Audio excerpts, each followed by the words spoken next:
Good morning. The secret of success is seeing your work primarily as a service to others and not as a means of personal gain.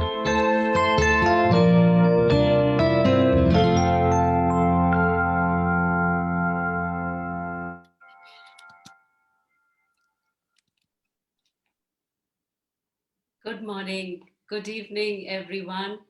It is a blessing and a joy to be sharing this morning with Nayaswamis Jyotish and Nayaswamis Devi live from the US. I am Pranita. And I am Nitendra. And we are both based in Ananda in Gurgaon. The topic of today's satsang is spirituality in daily life. Daily life in isolation is definitely bothersome, isn't it? Managing work, family, time, finances, and spirituality is in some sense central to all of us, and it will remain central until we all are planning to move to the Himalayas very soon. So why not learn how to manage our daily life while wanting to grow spiritually? And are we not blessed to have the opportunity to learn from Jyotishji and Deviji, who epitomize spirituality in daily living? While Jyotishji and Deviji do not need an introduction to any of us, but in the context of this topic, they have a family life where they are loving parents and they are loving grandparents. They have a work life which involves leading a worldwide organization in Ananda, which means meetings, making practical decisions, coordination, emails, finances, traveling across the globe, managing time zones as they are doing right now while being in the evening, and an endless list of activities. We all wait for their vlogs, the weekly vlogs. We are inspired by the paintings by Jyotishji, the books. Now, is that not a very busy daily life? But with over 50 years, they have been focusing on one thing: to spread the teachings and the love and peace of our Master Yogananda ji, keeping spirituality central to everything. Jyotishji, in fact, has been with Swamiji even before Ananda formally started, and Jyotishji and Deviji have been with Swamiji together building Ananda as a worldwide community, and more importantly, as they come and visit us to India today, they have actually been central to building Ananda India, which means we are blessed to have them who not only understand what daily living means, but they also understand the context in which we in India live and work in our daily lives. And they have been practicing spirituality in daily living at the highest level. So welcome Jyotishi and Deviji. We would now request you to start with a prayer. I'll just lead us in a prayer that we don't need to try to do it responsively. It's hard at long distance. So, Heavenly Father, Divine Mother, friend, beloved God, great masters of self-realization, Jesus Christ, Babaji Krishna, Lahiri Mahashaya, Swami Sri Yukteswar, beloved Guru, Paramhansa Yogananda ji, saints of all religions, we humbly bow to you all. Beloved Lord, thou art in all things, thou art in all activities. Help us to see behind the surface, to thy hidden presence that is hiding just behind the beautiful nature, the trees, the flowers, hiding just behind the faces of all the people and all things in this world. Help us become aware and ever more attuned to thy presence. Om Shanti, Shanti, Shanti.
Shanti,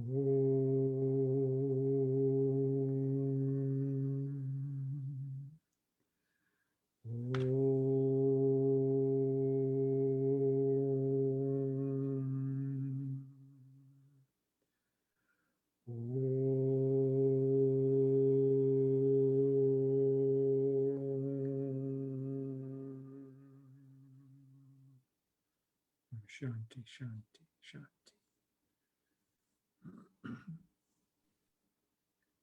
Welcome once again, everybody. For those of us who have just joined, today's satsang topic is spirituality in daily life. We will get more insights from Jyotish ji and Devi ji during this satsang, and Nitendra and I will be asking and voicing out the questions that some of the Guru Bhais have sent us. So welcome once again. We'll perhaps start with the first question, Nitendra. Thank you, Pranita. The first question is, I can't wait to retire from work and then seek a spiritual life. We hear a lot from a number of people, but we see that both of you live deeply spiritual lives and at the same time do your duties towards family and Ananda Sangha.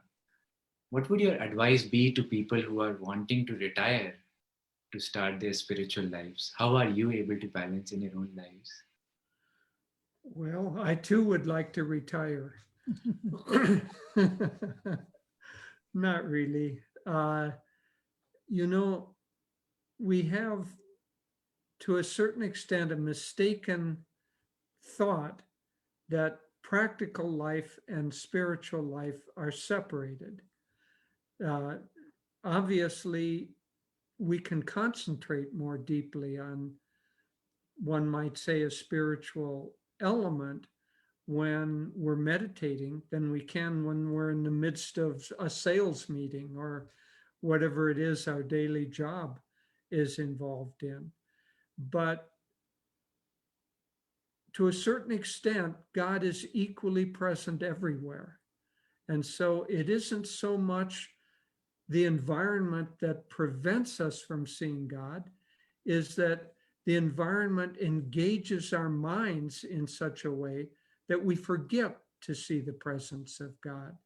And if we think, oh, I have to wait until I retire before I can turn my mind toward God, well, then nobody under the age of 65 would ever meditate. And then by the time you got to age 65, if you didn't have any habit of meditation, it's unlikely that you'd pick it up. So we have to balance both of those together. We have to learn to be involved in a daily life, in a practical life, in doing our jobs, our work as well as possible. But we also need to make time, find time for concentration, especially meditation. And Master said the ideal for this would be to meditate deeply in the morning, to do our work, trying to remember God as often as we can while we're doing our work, and then to come back to our homes and meditate again in the evening. So he too recognized that there was a necessity to balance these two. And first of all, I want to, before I respond to that question, I wanted to thank you both for inviting us to be with you, and thank you for the beautiful introduction. You know, one of the things we learned from Swami Kriyananda, our lifelong teacher, was just to be natural in your life, in your spirituality, and not to kind of think you have to put your life in some kind of wrap it up in cellophane to be spiritual, but just to live it, but with the thought of God. But I wanted to also add this important thought.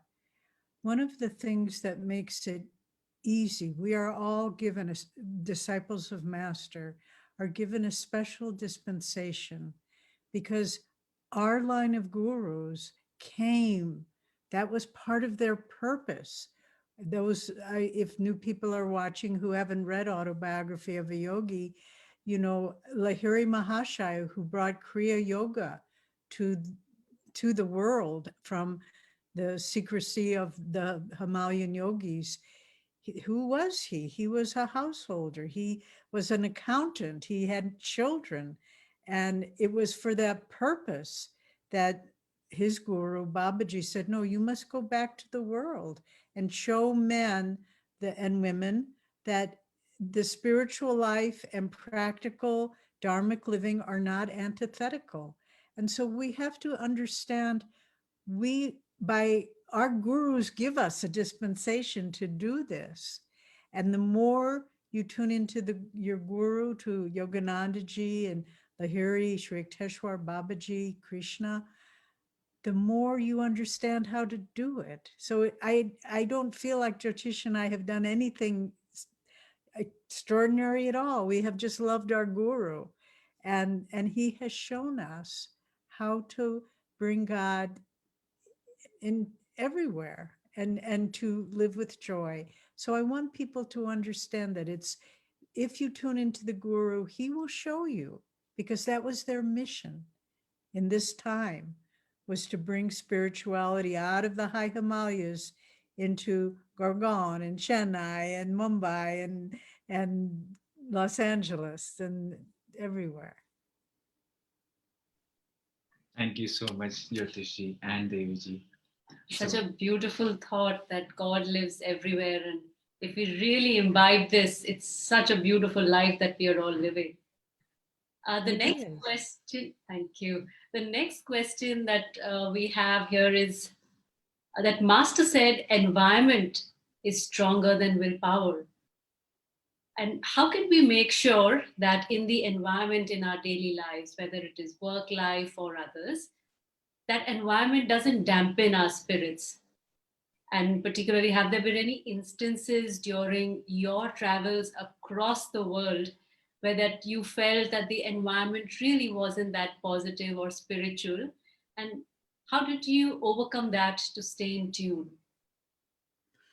Well, that's a very good question, because in fact, environment, Master's statement sounds like it's a either or. Environment is stronger than willpower. But in other statements, he also said, if your willpower is strong, it does not matter what kind of environment you're in or what kind of astrological chart you have, so that he was saying essentially that ultimately your willpower is the most powerful. But environment is a very, very strong influence. And until you're very centered, environment affects you. In fact, Master wrote to one of his first disciples in America. He said, I come home from the talks I give and the meetings I have with people, and my hair is saturated with the smell of smoke, because in those days, most people, adults in America, smoked, and many of them smoked cigars, men.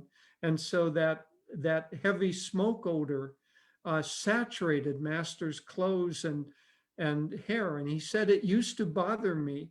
And then I realized that Divine Mother was equally in the smoke as in my hair. And after that, the smoke never bothered me. But that story is very instructive, because if we allow our minds to think that the environment is antithetical to our spirituality, then of course it will be a self-fulfilling thought. So what we need to do is we need to try to see all environments as containing God. Now, it's easier to do in some environments. And so in a work environment where you have very little control over the space or the people or the interactions, it's harder to do that. So what can we control? We can control the environment in our cars if we're commuting to work, so that we can play the tapes, Master's voice, or spiritual music, or Swami's talks. We can fill our car as a satsang. When we're at home, we can control that environment. We can make it beautiful and simple and the colors uplifting. So that environment which we can control, we should try to uplift. That which we can partially control, as in a car, we should try to have filled with as much spirituality as possible. And that which we have almost no control over, we should see behind the surface of it, that even though the surface is rather unpleasant, God is hiding in this. That will at least keep us centered. Um, Perhaps one of the most difficult environments we've ever been in uh, is when we were visiting a friend of ours who is in maximum security prison. This is a man who was convicted unjustly of a crime he didn't commit, and he's been in prison for 40 years now, I think. And he's a wonderful man.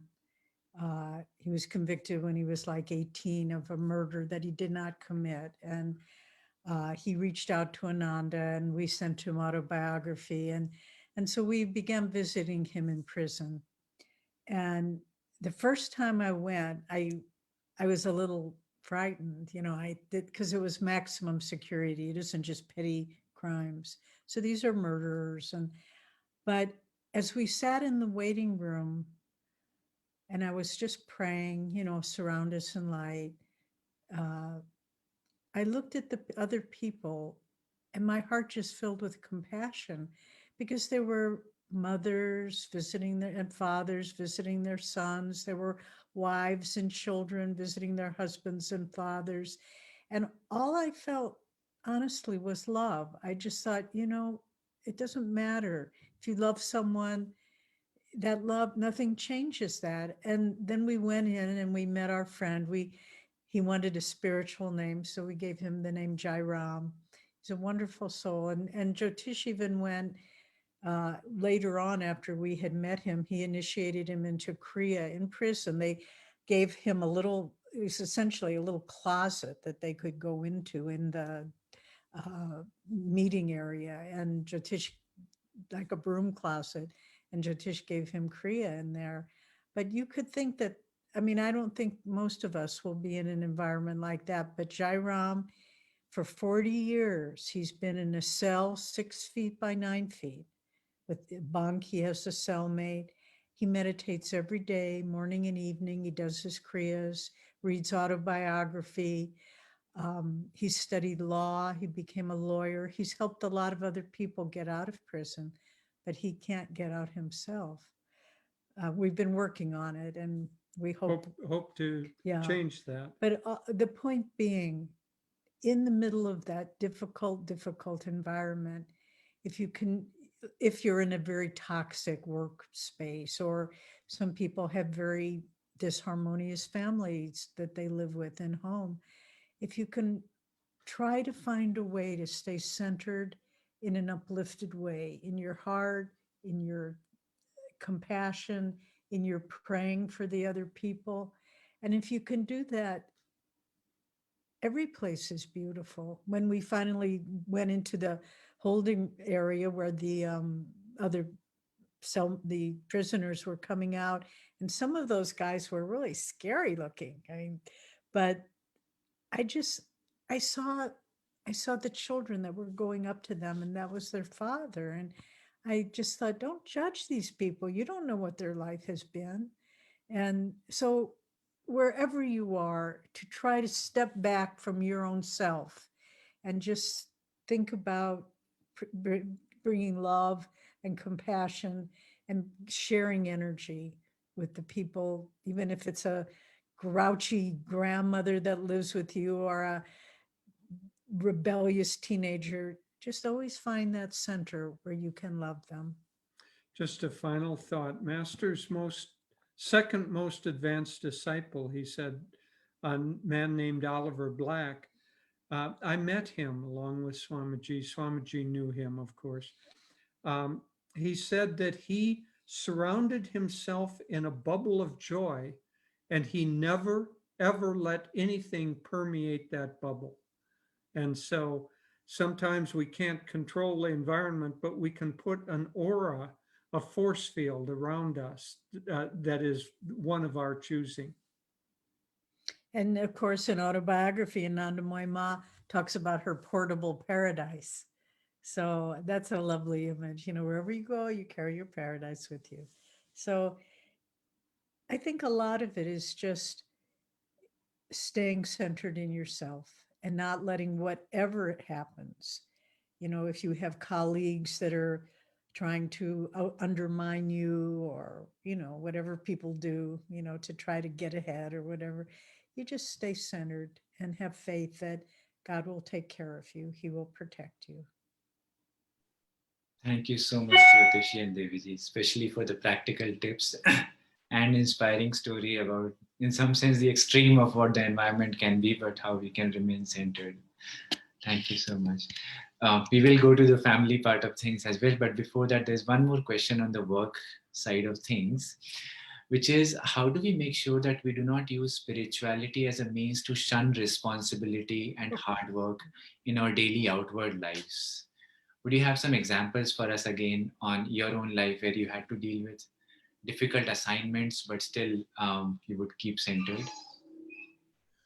Yes, that's a very perceptive question, because many people hide behind spirituality.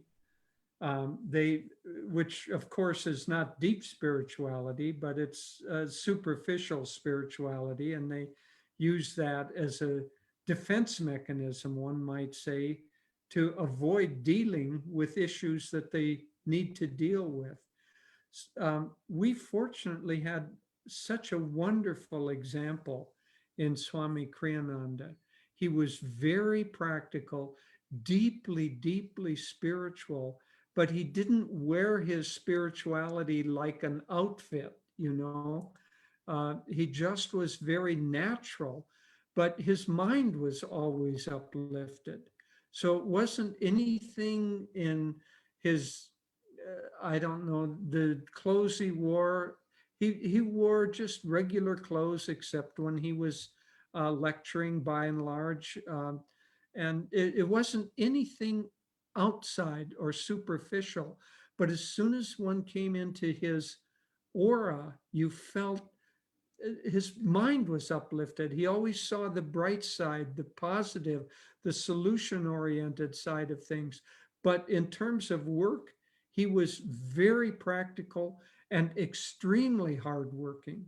He worked 12, 14 hours a day his whole life, and not just worked. He, you know, if you're going to produce 150 books in your life, as well as lecture, you know, multiple thousands of times and create communities, you'd better be efficient in your work habits. And he was extremely efficient because he concentrated his whole energies on whatever he was doing at that moment, and then he moved on to the next thing. But he never hid behind, oh, I can't do that, I can't take that on because I'm too spiritual. In fact, he didn't like to deal with finances, but he said God made him deal with finances, and it was one of the best things that God did to him, because he knew that then he needed to deal with that. Again, we can go back to the models of our gurus, because if you look at what Yogananda did when he came to the West in 1920, came to America and revolutionized the whole science and art of meditation, yoga. But the output of lectures and travel and writing, and it really is phenomenal. I mean, every day of every year, he was doing something. He said sometimes he would, he would have a talk in the morning, a meeting in the afternoon, and then a talk and a lecture in the evening again. And founding this organization, traveling back and forth across America. And so he really, again, was a model of spirituality is no excuse for laziness, for indifference, for mental sloppiness. We were admiring so much the opening slide. I assume you both created that. That said, with our picture and the clock and the calendar. When we looked at that, we both said, what lovely graphics those are. They're so precise. They're so meaningful, and the colors are so well done. And that's what everything we should do should be done with to the highest level that we can.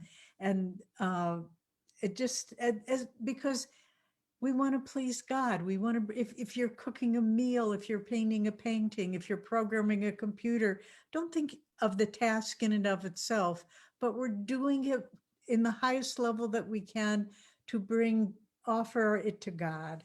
And so laziness or indifference or shoddy thinking, that's just an excuse for not wanting to put out enough energy. And so often when Swami would say, invite us, Swami Kriyananda would invite us over for tea.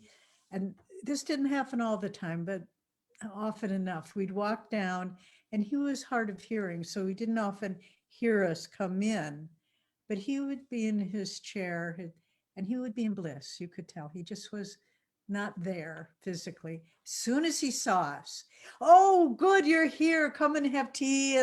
And how was your day? And what happened today? What news from Ananda worldwide?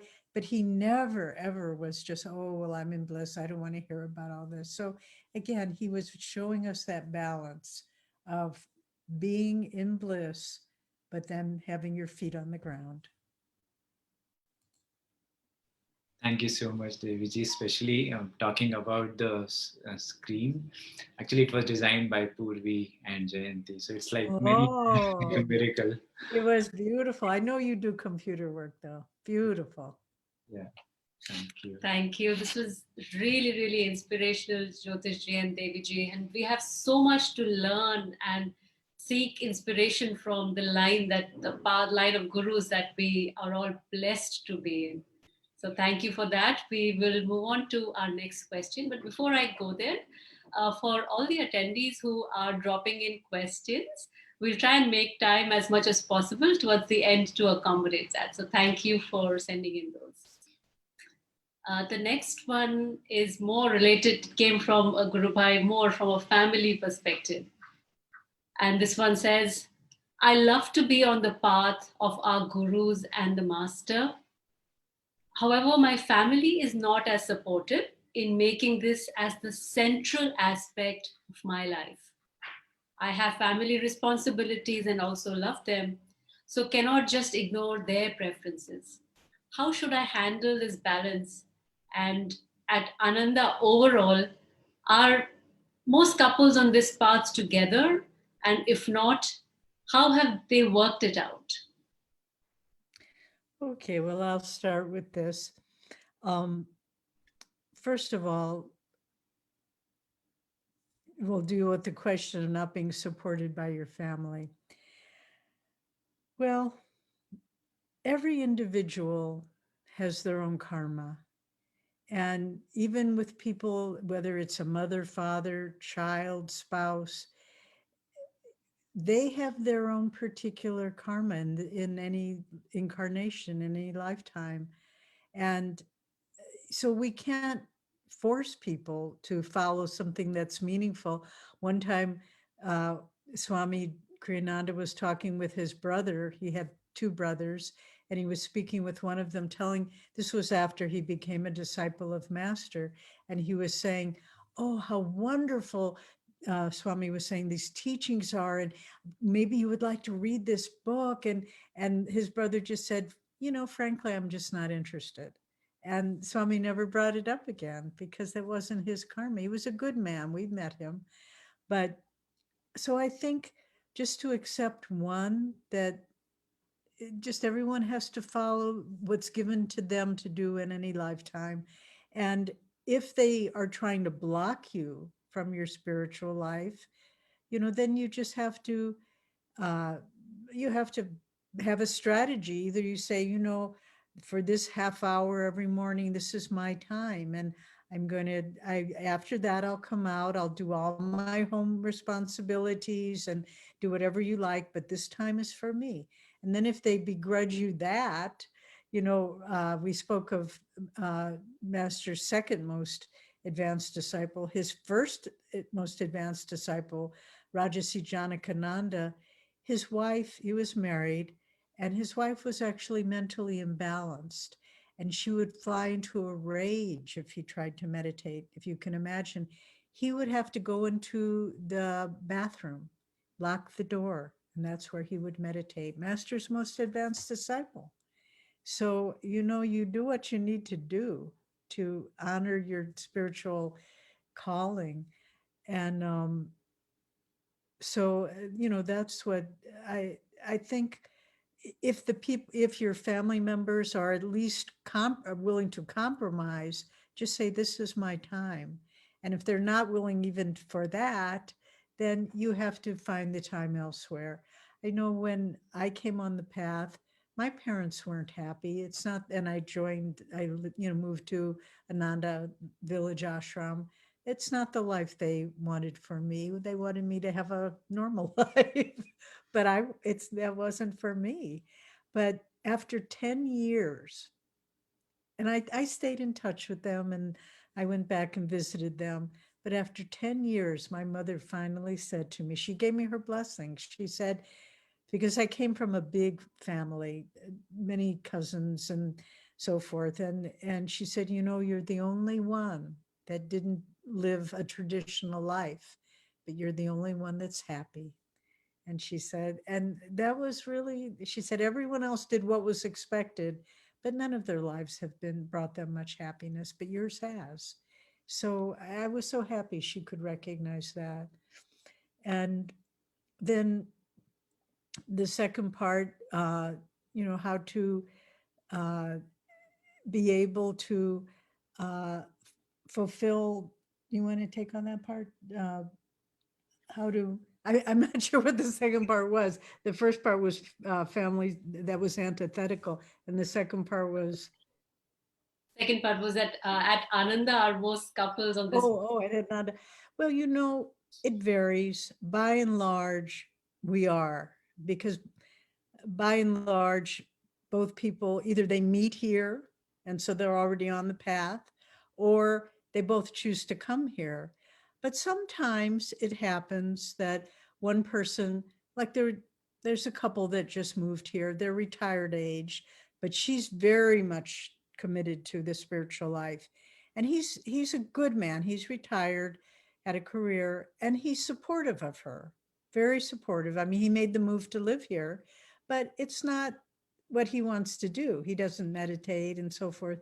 So it varies. But sometimes it brings up conflict. Like once we were counseling a man whose wife was very jealous of the fact that, well, you want to tell that story? Yeah. So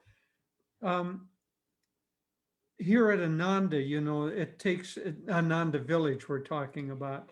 In order to be a resident, one has to make a lot of choices to get there. And so it's like a naturally filtered system. But our wider congregation, we often have this question arise where one person is much more committed to the spiritual path than the other.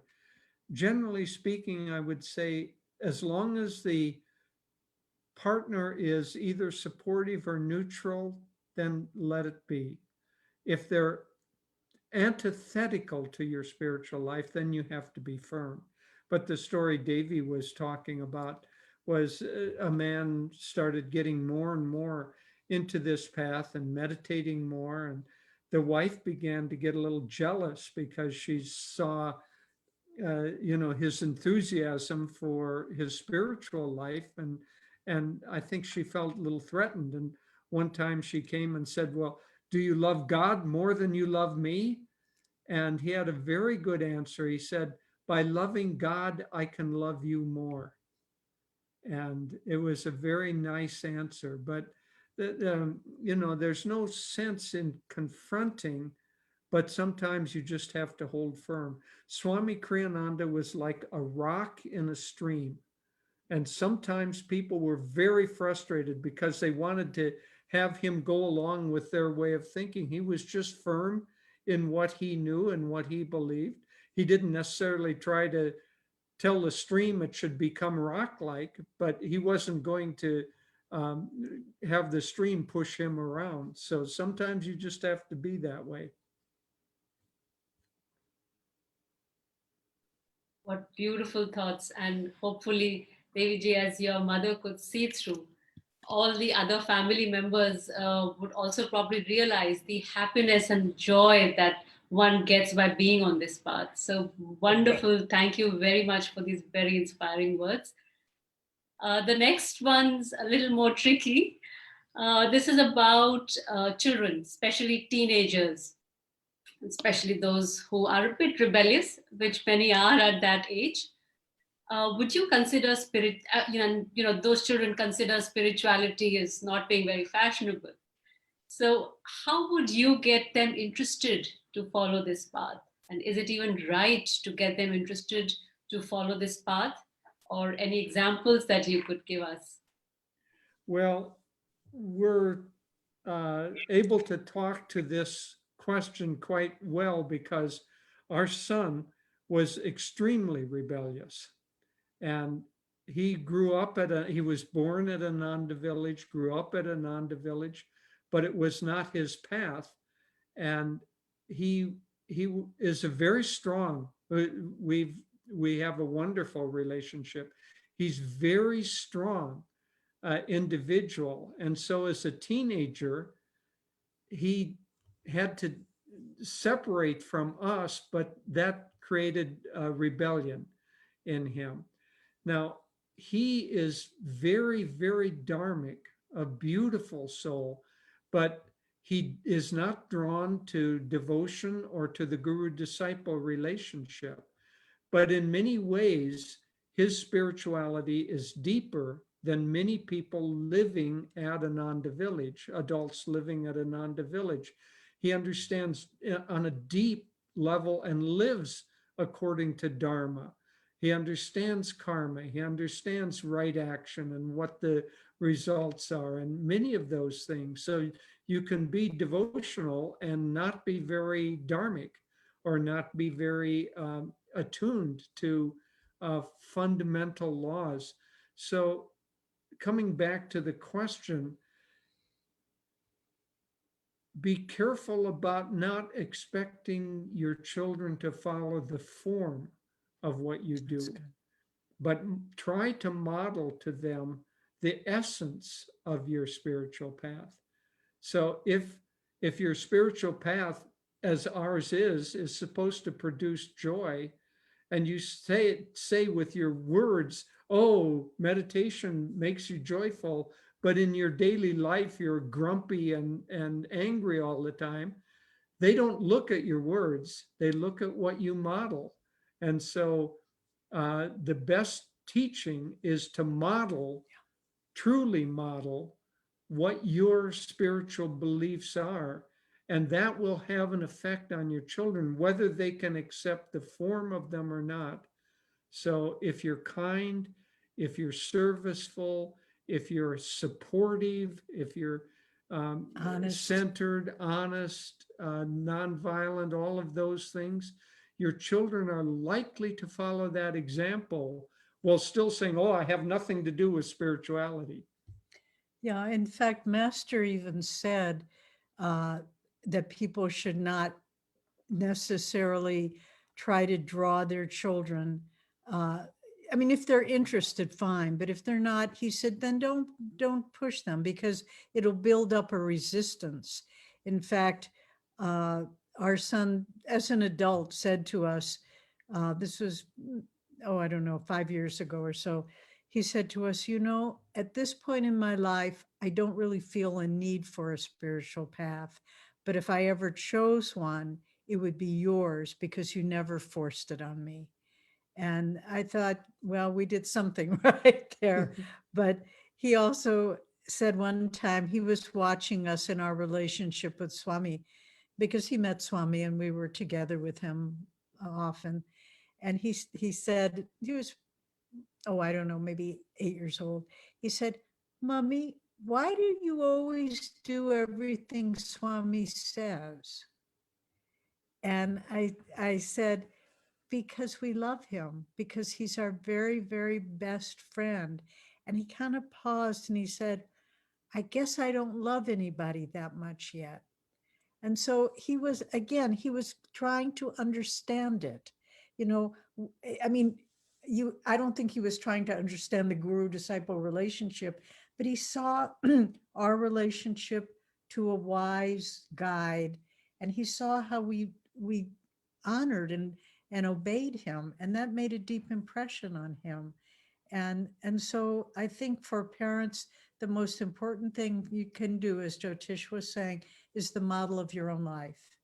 And if it's genuine, if it's sincere, children are very, very perceptive. You know, they can tell if something's false or hypocritical.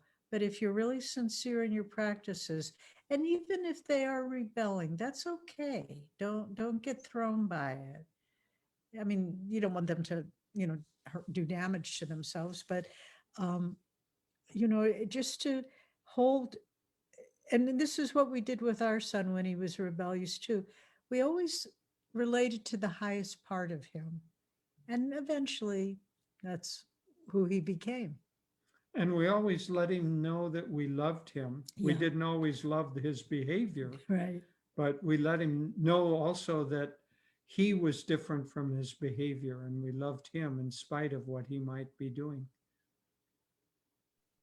These are some real world examples which we would have not really heard of, but very inspiring to know.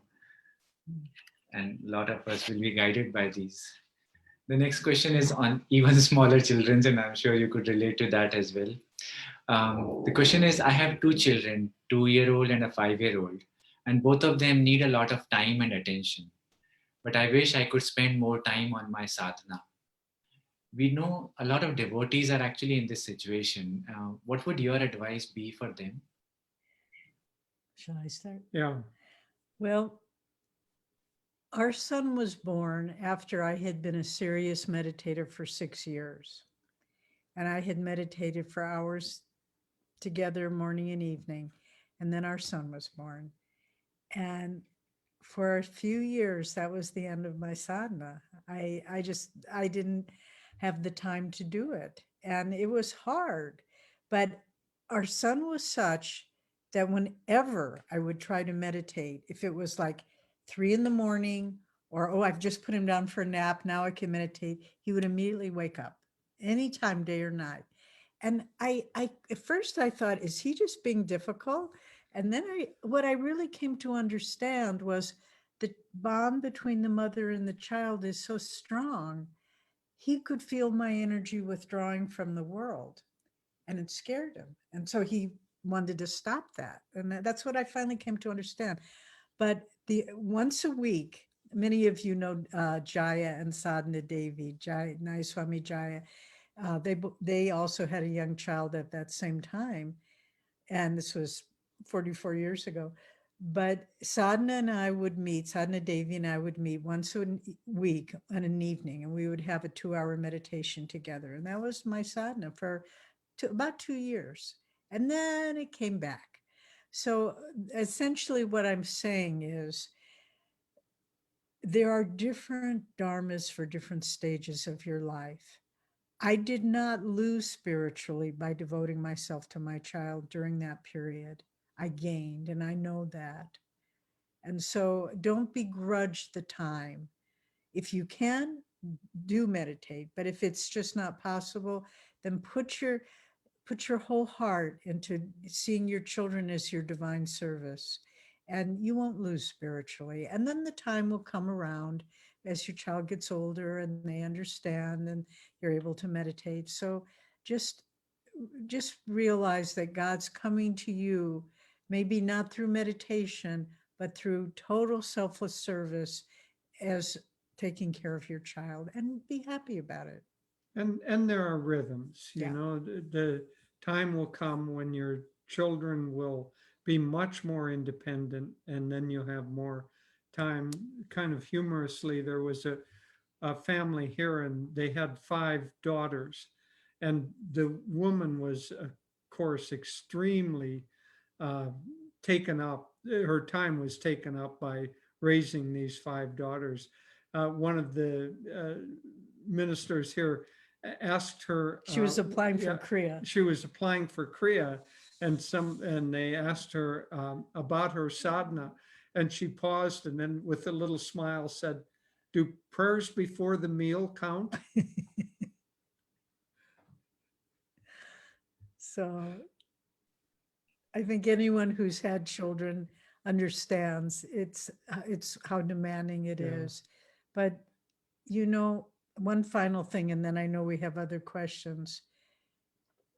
What did I gain from that? And I'm saying this to all mothers and fathers. What did I gain spiritually from, saying, okay, now I can't meditate, but I'll serve my child. I gained the ability to give myself 100% into whatever I was doing. And then you bring that to meditation, you go a lot deeper. Thank you, Deviji. We definitely remember the times when our son was born, and we used to meditate while having one of us would have the kid on our laps. As long as we would meditate, he would just watch us quietly. And once the meditation is over, then he would start crying or something. We used, Oh, you were lucky. We had the opposite. we used to feel as if he is master telling us, come on, keep meditating, keep meditating. That's very sweet. You want to take the next question? Sure. The next question is that I have been on this path for a number of years, and I've been a Kriyaban. I would want to do longer meditation and go for seclusion more often. But with a hectic family life and work life, I'm left with no time to go deeper in my spiritual journey. How does a devotee manage to have time alone? It's more about wanting to go for seclusions. And what has been your experience while observing the other devotees who have been able to balance this aspect as well? Yeah, that's, of course, everybody's schedule varies. And well, I'll say this, sometimes your schedule is inflexible and you simply cannot make time. But other times you have, I don't know, allowed your schedule to fill up with, as Master called them, unnecessary necessities. And so one thing to do is to look in your life to see whether you really have to be there all the time, every day, or whether there might be some times when you could take even a long weekend, or maybe even a week. And so we often allow circumstances, or allow the world's momentum to control us without taking control over it ourselves. That's right. And so one thing to look at is whether you can find those spaces. If you can, then take them. And if you can't, then take little ones. We had a friend who always kept silence from the time she got up until noon. And then on Thursdays, she would keep it all day. So she had a child. And so the child learned that, mommy just doesn't speak until noon. I don't know whether she did that when the child was really young or not, but by the time we knew her, she did. And so she was able to carve out an interiorized space, if not a distanced space. And so I would say, look at what is possible in your life. Don't just assume that I'm so busy that I can't possibly do this, because in many cases you really can. It's a matter of making the decision to do so. Yeah, in a lot of Master's teachings, he praises the person of initiative. And that's a nice concept, somebody who is able to initiate things in their own life. And, the most people who aren't on a spiritual path, who aren't picking up that discipline, they're just kicked around by circumstances. They're not people of initiative. But as we begin to really be sincere about the spiritual path, you want to start looking, what can I be, how can I develop my life? How can I take control of my life without feeling my life is controlling me? And that's a very important concept. How can I say I am in, or God is in charge of my life, not my boss, not my mother-in-law, not, this nagging colleague, whatever it might be. And so to really say, all right, if I want to take more seclusion, what do I do? Or I want to have some seclusion. And this is what Jyotish and I do. We'll look and we'll say, oh, look, on this Thursday, it's totally free. Okay, we're not going to set up any appointments and we're going to have an inward day. And we have a lot of demands on our life, so it isn't easy. But, you say, I'm going to take advantage of the time God's given me. Maybe you look at your life and say, oh, no one's coming. The children won't be home from school and my family won't be home till 7:00. I'm going to make dinner in advance and then I'll have 2 hours all to myself and I'll meditate and I'll read uplifting books or whatever it might be. And so, but always have that in the back of your mind. Don't wait till, oh, I've got 3 weeks, just say, look, I've got an hour now. Let me use it wisely. That's why Master said, the minutes are more important than the years, because it's the choices we make in each minute. Thank you, Deviji. Thank you, Jyotishi. Really practical tips. The next few questions are broader beyond family and work, which we have been talking about. And the first one in that is, in life, we often take somewhat life-changing big decisions, such as which job to choose, which college to go to, who to marry, which city to live in, or which hospital or doctor to consult in life critical illness, and so on. And as you may be aware, in India, many people seek a lot of advice from astrologers or psychics for such help. Is that a good thing? And how can one seek guidance more from the guru and actually get answers in such situations? Well, there are very often psychics or astrologers are mediocre psychics or astrologers, and their answers are no better than common sense, than your own common sense would give you. But the best answers come from intuition, and that takes calming your mind, uplifting your consciousness in meditation, opening your heart and being very calm and neutral, and then asking the divine to guide you in this. And the more neutral, the more detached from whatever answer, the more likely you're able to get intuition. There's a whole book on intuition that is published there by Ananda Sangha. And if people are interested, but intuition is the best guide. Other than that, I would consult a wise friend and trust their advice, a deep meditator. I would trust their advice ahead of most astrologers. Once in a while, you get one that's very good, and then but that means that astrologer or reader or seer is working with intuition. Yeah, I'll just give a couple of practical things. This book, Intuition for Starters, I actually put the book together. I didn't write it, but it's from Swami Kriyananda's talks on the subject of intuition. And there's some very helpful ideas, but a couple of things. One, he said, if you're not sure, if, shall I do A or B? He said, hold it up to the spiritual eye, project that out and ask for an answer. And then try to feel intuitively in your heart. Now, this is it's an art to do this, and it develops over time.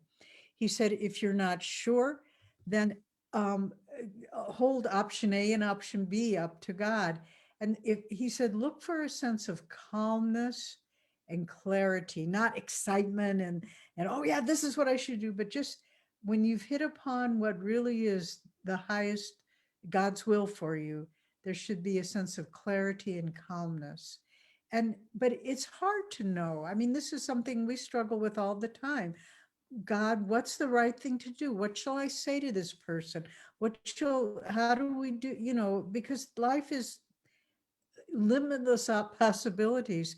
And so if you're not sure, take your best guess. Say, okay, I don't know if it's A or B.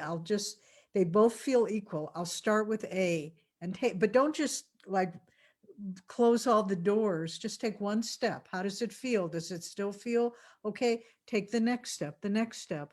And so you test it. And then little by little, we could watch Swamiji. He was so clear and good at this that he would, we'd say, Swami, what should we do? He'd pause for a minute. And he said, no, I think this is the right way. And he would always be right, but he developed that over time. So and yes, you can go to psychics and astrologers, but then you're not developing your own intuition. You're not listening to God, which is most important. How wonderful these tips are. And as Jyotishji, you mentioned, talking to another person who's been meditating, I think it's a blessing for all of us to have Guru Bhais around, to talk to each other and, really, really learn from the intuition that all of us and the energy that all of us feel in totality. So it's really beautiful to be, in that sense, also being in that community. Right. Just doing a quick time check. I'll try and put one last question, if that's all right. Okay, we'll do a quick answer. Thank you. This one's from Swamiji's. So can you provide us some example from Swamiji's life on instances where he would have managed difficult outwardly situations? We know about the court cases, we know about the fire at Ananda, and how did he manage it through dharma and spiritual principles? What are the key principles of living in attunement while dealing with these worldly difficult situations? Well, first of all, he was always solution oriented. One time in the very early years of Ananda, he was threatened with someone because this man claimed that he was behind in payments and he was threatening to take away the land of Ananda. And it was quite a large bill that was due. And Swami was got very strong in himself. And a couple of his friends said, oh, come on, Swami, let's have some tea and You'll feel better. Yeah, you'll feel better. He said, I don't want to feel better. I want a solution. And so he got very centered and very strong when something was needed. And with his will, he was able to go toward a solution. A second thing is he always found a way to look at something so that he saw the positive aspects of it rather than the problems. He said, problems are endless. Don't look at the problems. Don't analyze. Don't bring your mind into the problems. Bring your mind into the solutions. And so you have to keep your energy positive, your mind focused and strong, and then look for solutions and don't bother with the other parts of it. And I'll just briefly share a little story of how Swami helped me in this way. It was the first year or two that I was living at Ananda, and I had gotten in a mood. I was discouraged. I was disappointed about some things, the way they had gone. And there was a person who was supposed to bring Swami his mail every day. And somehow that person had to go away. And they said, can you bring him his mail this afternoon? So I was honored to do so, very happy. But they said, he's in silence, he's writing his book. So don't talk to him. I said, okay, I won't, I'll just bring the mail and leave. But I was in a very self-involved, depressed state, and so I went in, I put the mail down. Swami looked up, he saw me, could see exactly what was going on. I didn't say a word, but he went like this. He was writing a book. He was always writing a book, and he was in silence. He was typing on his typewriter. This was before computers, if you can conceive of such a time. And he looked at me. God bless him, he took the page out of the typewriter that he was working on. He put in a little piece of notepaper and he typed in something. He handed it to me, and then he went back to work, and I knew it was time for me to go. But what did he type on that little piece of paper? It was a line, something that Christ said in the Bible. He said, seek ye first the kingdom of God, and all these things shall be added unto you. And that's really the solution. No matter how hard it gets, you keep seeking God, and then let God make the situation work. But that was really a remarkable moment in my life. It was a turning point. Thank you so much, Devji, for that answer, and Jyotishji. And actually, thanks a lot for this wonderful session. Real practical tips, experiences, real world experiences from your own lives, and remembrances of the experiences from our line of masters and gurus.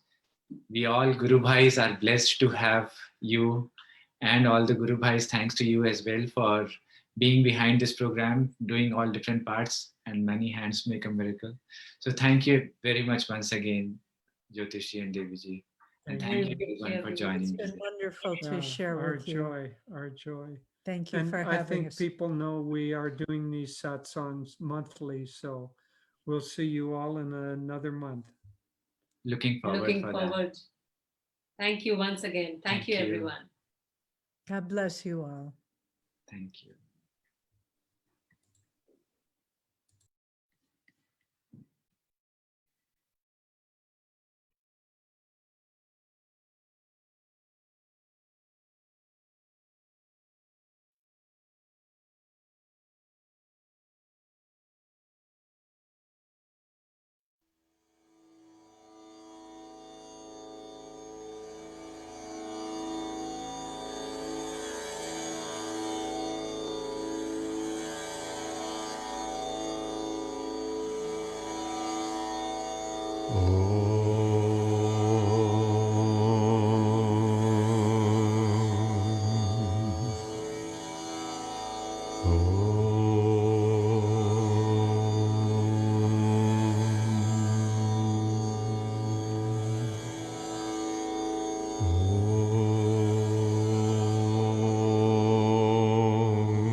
Oh.